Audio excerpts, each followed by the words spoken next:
Cross-dressing potter Grayson Perry recently gave a talk at the Bank of England, part of a series of guest seminars introduced since Mark Carney, 52, became governor.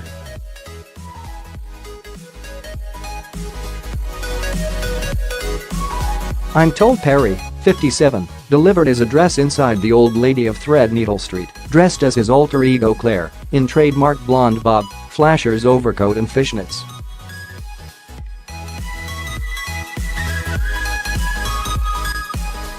One can but wonder what Carney's baronial predecessor Lord Mervyn King must make of it all.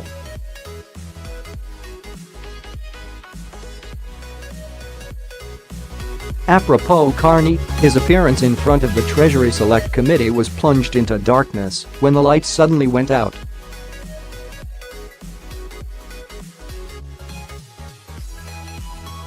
In the brutal world of stand-up comedy, this is an abrupt way of telling a performer they've droned on, though I'm told in this case a brief power failure was to blame.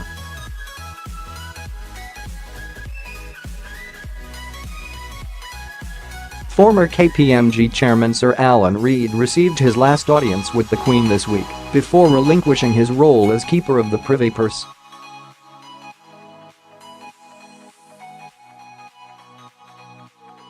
What next for the inscrutable Scot, 70, a long and lucrative retirement, if he chose to emulate his bald predecessor Sir Michael Peat, 68, who's gobbled up directorships galore since hanging up his hosiery.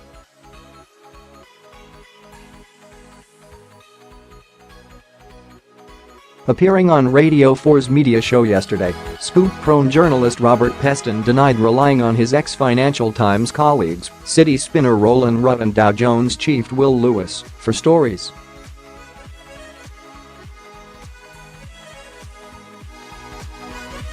They're mates, he remarked dismissively.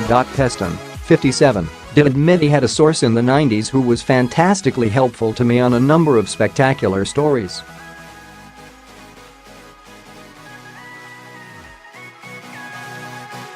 Host Amol Rajan asked, was it Ed Balls?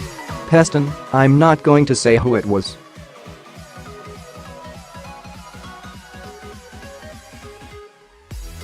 Rajan, was it Ed Balls? Peston, erupting, I'm not going to say who it was. I'm guessing it was Ed.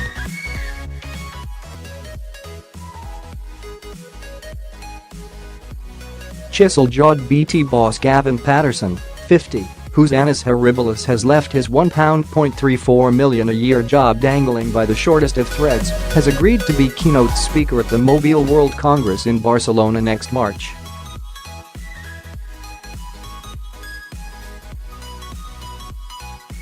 I am reminded of the old credit crunch gag, which defined optimism as a banker who irons 5 shirts on a Sunday.